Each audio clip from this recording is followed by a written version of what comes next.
Morning, কেমন আছো তোমরা সবাই? তো আশা করি ভালো আছো। আর দেখো ঠান্ডা খুব পড়ে গেছে। সকালবেলা উঠে বাসনটা মেজেছি, আর এখন করছি রুটি। আটা মেখে নিয়েছি, রুটি বানাবো সকালে, আর আলুর তরকারি করবো। তো চলো টাটা।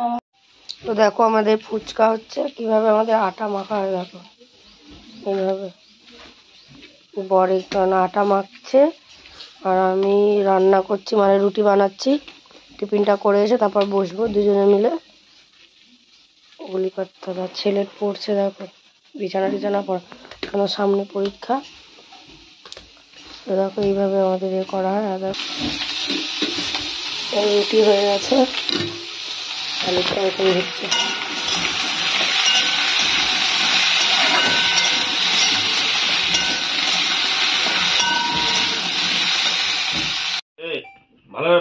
দেখো আমার বাড়ির লোকগুলো কত কাজে।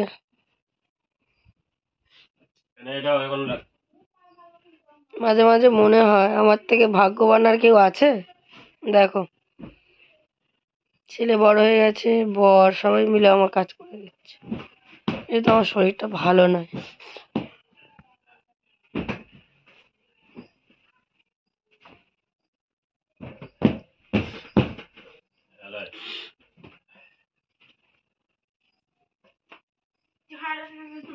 আমার ছেলে এত ভালো, মানে মেয়ে থাকলে যেটা মানে করতো আমার ছেলে সেটা করে দেয় আমার।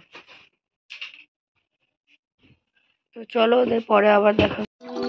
তো দেখো এবার টিফিন খাবো, রুটি আলুর তরকারি ছেলে দিয়েছে, আমি এবার নিয়ে নেবো। তো শুভ দুপুর বন্ধুরা, আমরা এখন দেখো ভাত খাবো। প্রায় অনেক দুটো আড়াইটা বাজতে যায়।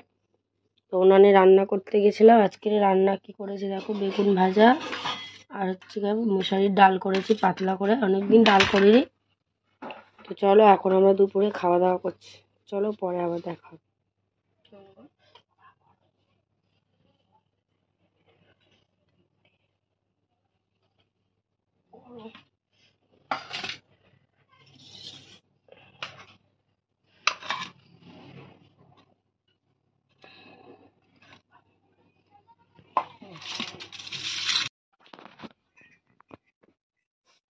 তো শুভ রাত্রি বন্ধুরা, চলে এলাম এখন, এইমাত্র খাওয়া দাওয়া করলাম, করে চলে এসেছি। দেখো বোরন লাগিয়েছি, ঠোঁটটা ফেটেছে। তো এইমাত্র খাওয়া দাওয়া করে উঠলাম, খাওয়া দাওয়া করে এখন বিছানাটা গুছোচ্ছিলাম। আর দেখো ওরা দুজনে কি বানাচ্ছে, ছেলের প্রজেক্ট বানাচ্ছে। তো চলো একটু রেস্ট পাইনি, ঠান্ডা পড়ে গেছে তো ভাল লাগছে না, খাওয়া দাওয়া হয়ে গেলে মানে শুয়ে পড়লে বাঁচে। তো চলো এখন খাওয়া দাওয়া করে বিছানা টিছানা ঝেড়ে নিয়েছি, দেখো গুছাচ্ছি, এবার শুয়ে পড়বো। তো চলো টাটা, গুড নাইট।